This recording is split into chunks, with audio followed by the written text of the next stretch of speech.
it is time to go around the sea.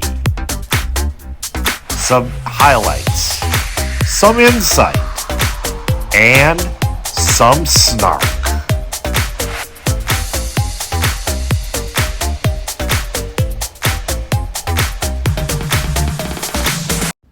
First off, we take you to Keyworth Stadium, where Detroit City FC had its home opener today against the Birmingham Legion. Detroit City FC just came off of two back-to-back games in which they came out victorious on the road in Miami and in Colorado Springs. The Northern Guard was right at it with their first grand tifo of the year. Look at that beautiful sight coming together in the supporter section at Keyworth today. Number 2, Reese Williams, and your captain, number 5, Stephen Carroll. Detroit would get started early thanks to this goal. His second of the year, Darren Smith, in the 21st minute, puts Detroit City up by a score of 1-0. However, that lead would be short-lived as Birmingham would come back 6 minutes later with a goal here by one Ronaldo Damus. This would even things up at 1 apiece in the 27th minute of play. But fret not, Detroit City fans, we would come back again 6 minutes later. Detroit City would find a way to equalize once again.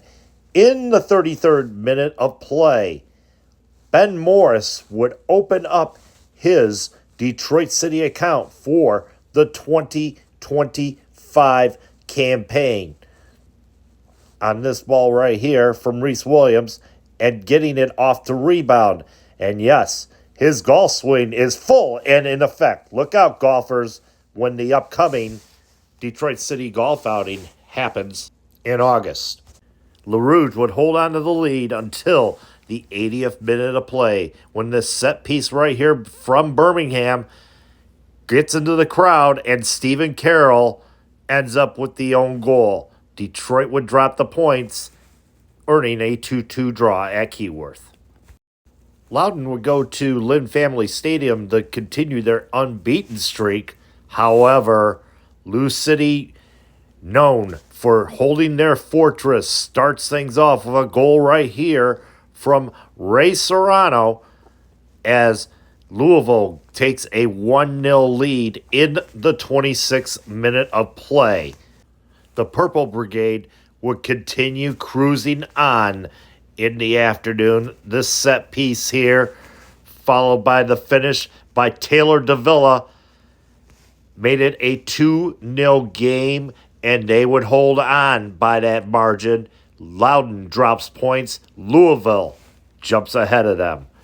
New Mexico found some magic late last week in Las Vegas.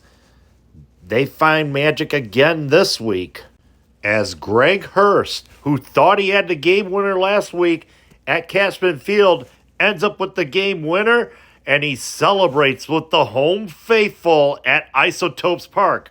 1-0, New Mexico United.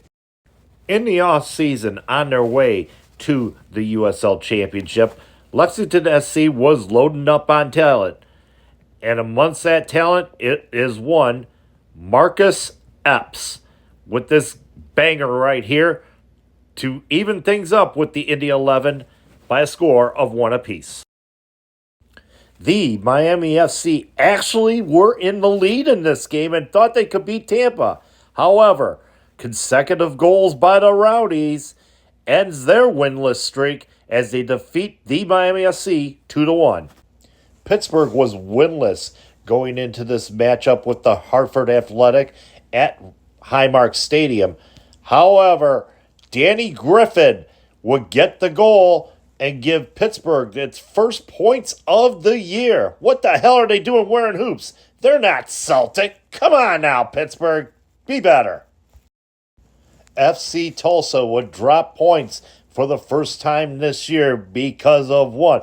Pedro Dalla Bella, y'all. North Carolina comes away with the 3 points at One Oak Field by a score of 1-0. Championship Soccer Stadium in Irvine was a not-so-friendly confine for Orange County SC tonight as Monterey Bay dominated. Elijah Paul with a brace as Monterey Bay wins their second of the year. 3-0. Data come back, Kings. Coming back from a 3-goal deficit last week and 2 1-goal deficits this week. The second deficit caused by an own goal by Phoenix Rising. They come back to draw against the Eastern Conference champions 2-2.